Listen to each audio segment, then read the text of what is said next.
Okay, guys. Uh, I tend to find a lot of Maya users out there, and to be honest, I used to be a Maya user myself. I've been a Maya veteran for more than 10 years, I think. But due to the reason that I have to run my own business, I find that it's a bit difficult to maintain the licensing for using Maya for long term. And then quite a lot of my friends introduced me to Blender, but Blender have a problem, which is the shortcut keys. The shortcut keys would be a bit of a turn off for most of the Maya user, and a lot of them, especially for Maya, if you're from Maya, and you have to use a few different software like Unity 3D and like some other packages that I can't seem to remember right now. This is all due to the reason that I really turned myself over to the open source community. I've been trying to use quite a lot more uh, open source software, so I can't really recall all the softwares in my mind right now. But the only packages I can think of right now, oh yeah, there's another one which is Motion Builder.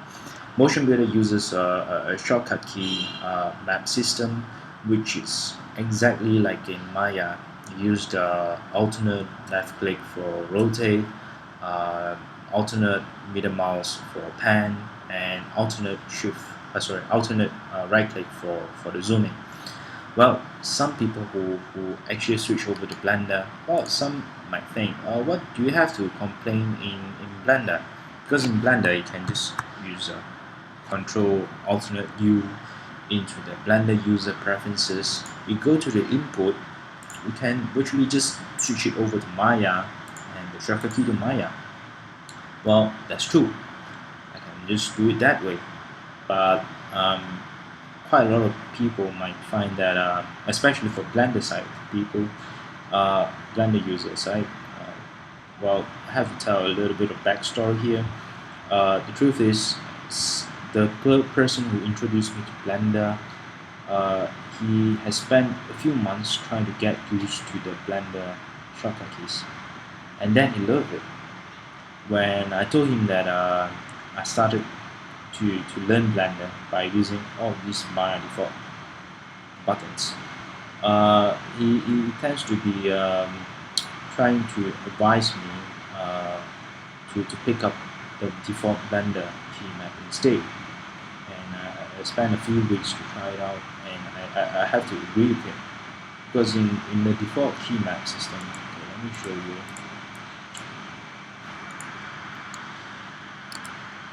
Some of the menus can be accessed very quickly, right?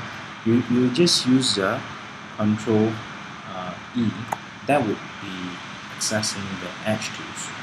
Okay, the W will be accessing the special menu, and the Control F would be the face menu, right? This can be accessed by using the Maya input. So how do you deal with this, right? So let me introduce you guys to this track, which is in the Blender artist forum. This guy, I don't know how to pronounce it. Oh yeah, I think it could be Holy Enigma 74. Uh, he seems to be in the same boat right here. I think that's the reason why he created this key map system, which is called Super Maya style key maps. With these Super Maya style key maps, but for some reason the image has been removed. So let me show you guys how it's supposed to look like. Alright. So this is some instruction. You just download the package down here. The last time it was updated was in April. Um, it was for Blender 2.63. So currently the available version in Blender website is 2.65. There's quite a lot of changes over the versions. I find that the old key maps doesn't work right now. But before that, I think it's best that we just go through some of the basics right here before I show you guys on how to fix this. Right? So let's take a look here. We've got the WER for translate and some of the original key map for the move, rotate, and scale from the original Blender shortcut. Okay, so we have got the best of both worlds. We've got access to inspection menus I was talking about just now. We've got the extrusion tools, okay, and we've got the navigation which is exactly the same like in Maya. We've got the knife tool which works with the B-mesh. B-mesh actually means that you can look polygons from 2.63. Okay, so all of this is very important. Well, as like what I have said before, 2.63. This script it works with 2.63. I believe not many of us would like to go back to 2.63, even though yeah, it looks perfectly with this script. So I think these scripts deserve an update. That's why I wrote to I tried to reply in the thread, trying to tell them to update scripts, but I've also reported the problems with the scripts when it was working with 2.64. Even though I found my own solution to get it work, but I tend to prefer the original poster to give an update for the original scripts that gets posted. But after waited for more than a month, I started to lose patience, so I think I have to do it myself, and most likely have to share all the scripts back to the community so everybody can use these scripts from now on. Okay, so let me show you guys on how to fix this. Okay, this is the default setting. Go back here. Okay, you find that this comes with the default Blender settings. Okay, it was supposed to be default Blender settings. But to get this work, it works a bit differently in 2.65. Right? But anyhow, just follow my steps. I believe all of you can get it right. Just go to the preset and search for Maya. So from here you can already see that the select with options is really turned to the left. Right? I would use the emulate numpad here, but not for all the cases. The reason is because I'm using a MacBook Pro laptop right now, so I don't have the numpad right the right side, so I have to use the number keys up here to be able to change the cameras. Okay, but anyhow, it's up to you. If you have got the full layout keyboard, you can just skip this option.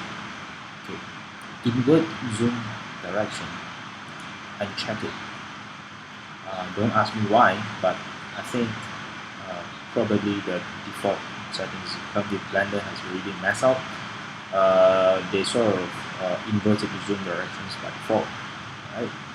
Now here, don't select this Maya drop down. Okay. Instead, import the key configuration, which I will be providing the download links shortly.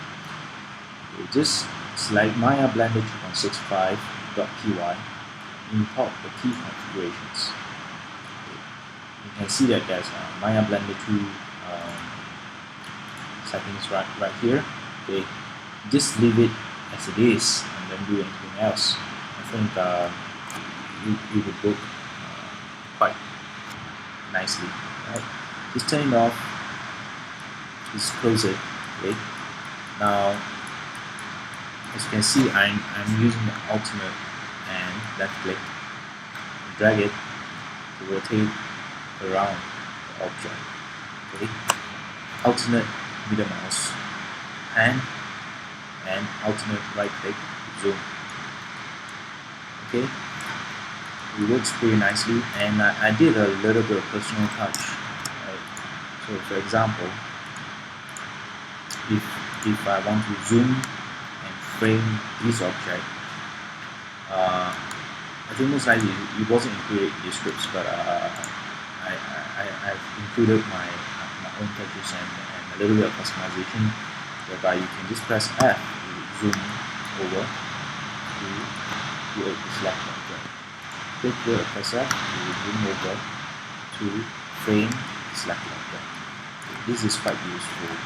I don't know why it wasn't included by default. Right? Tab, you get into the edit mode. Control tab would be the function to switch between the vertex, edge, and faces. Okay, let's try the edges first. Okay. The left click will be select. You can select the other one by holding Shift. Okay, so you can add selection altogether. Okay. In Blender, it works quite differently whereby when you select 4 vertices or 4 edges together, it would means that you are selecting the faces altogether. Right? If you use Shift D now, it will duplicate it, as in the face form. If you just want to leave the edges, you have to go into face mode, press X, and only delete the face. Whereby here you can see that you leave the edges in the open mode. Of course, the renderer wouldn't render this, but if you want to fill back into your face, just select the edges and press F, and there you go. You'll get back your faces right in. But if you try to delete the face, not just only the face, you take the edges altogether. Right? This is some of those things, weird things which works quite differently from Maya. But anyhow, once you get the hang of it, I believe you can do quite a lot of things with it. Now let's try this. Shift D.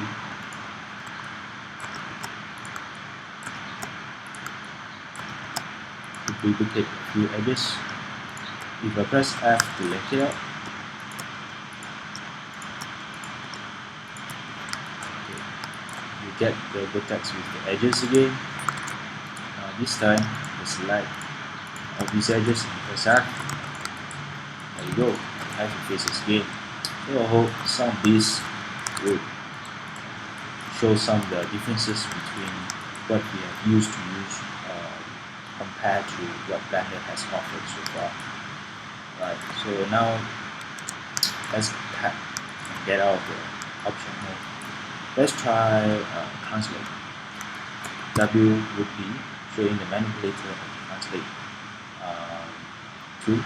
If you press Q, it will turn off the manipulator. This is quite weird that in Maya it's not supposed to have the functions turn off the manipulator, but in Max it would have this function. I've used Maya and Max for quite a long time. I just find that it's quite nostalgic to see this in Blender right now. But anyway, if you want to rotate it, you can press E. Okay, I think this would immediately recognizable for all the Maya user. Just go to the just try to highlight or just move over to the green, which shows that the Y axis. Click it, you can see it will lock itself along the Y axis, and the red one would be the X axis. The Y will be the Y axis. This goes to translate and also escape. So let's talk about this block for the translation. So for me, sometimes I find that the global access to the scale, as you can see, you press S. This is, to me, this is quite a bit of convenience. It's better than I just get into the scale and have to move my mouse over to the center of this circle in order to access the global scale. And in Well, if scale function which is the Blender default way of scaling, you can always lock it to the X and Z if you want to, just by just pressing the X button. Okay, or you can lock it to the Z direction, or lock it to the Y direction. Okay, I hope that this would be useful for some of the folks out there. Now let's try rotate. Shift R. This would rotate itself along the screen. But if you lock it to X, as you can see, now it's rotating along the X axis. G would be global translation. Okay. Again, this will be the same. You can just lock it to X by pressing the X button. As you can see, it's locking itself to the X direction or the Z direction.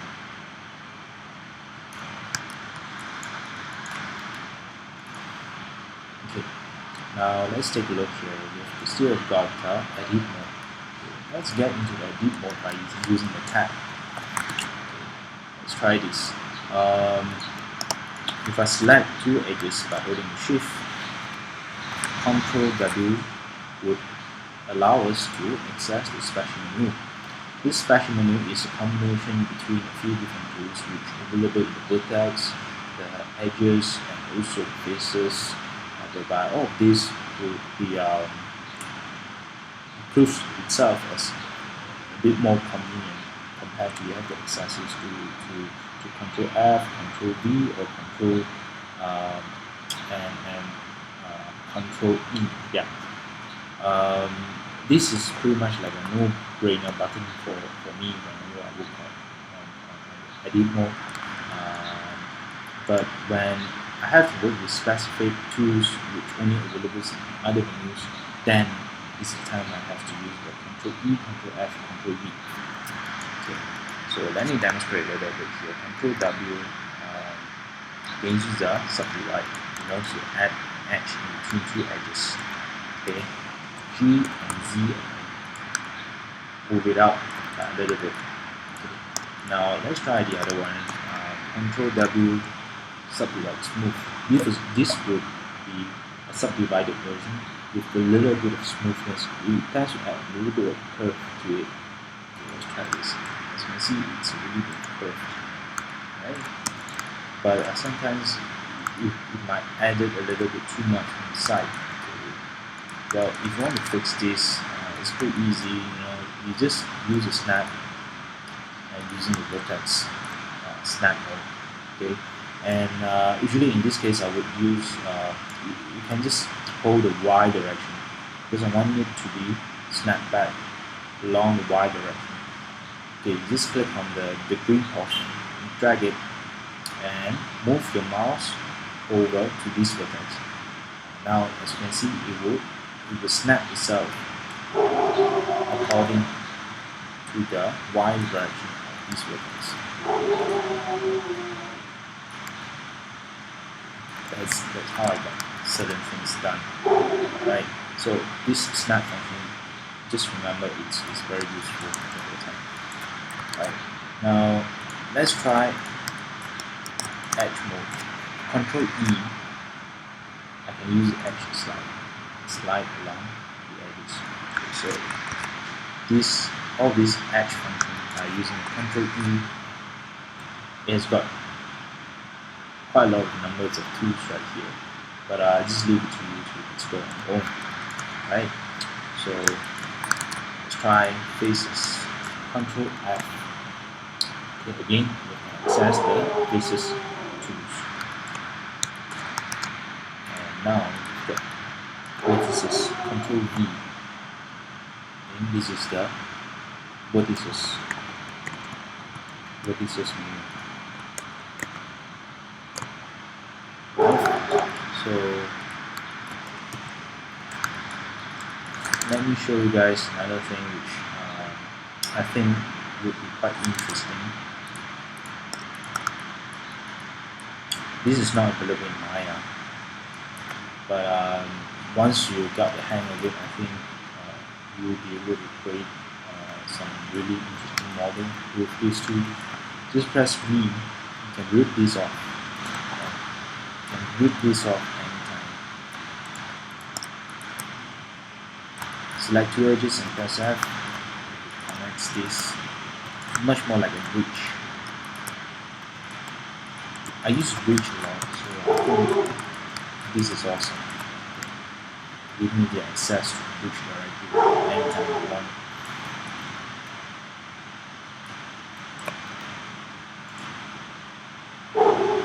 Okay, now there's one more, last thing, which is knife tool. Press K. From here you can be able to access the knife tool. Click once, click a second time, third time, fourth time. Back here. Press Enter. Enter will be the confirm. The right click will be cancel. So try to bear in mind not to use the right click. We open up a hole here. Okay, this is just because it tries to self-triangulate these faces. Right. In order to cap it,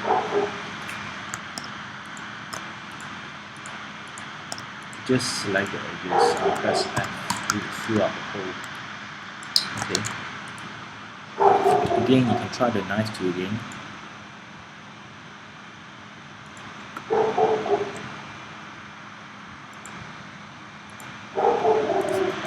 Okay, that's how you can really connect all these edges together.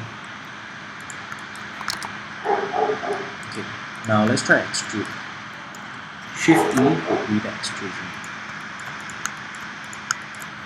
Okay, now if you want to extrude individual faces, Ctrl Shift E would be extrude individual faces. Okay, it's quite a bit of quick access. Unless you want to do something and you couldn't decide which button to press when you were trying to extrude, you can try alternate E, where you can calculate a menu that can lead you to extrude along with the region or with the individual faces.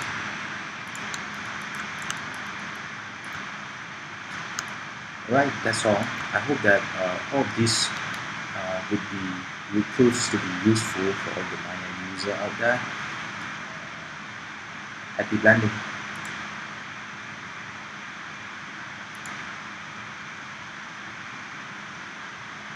If you guys have got any question, you can try to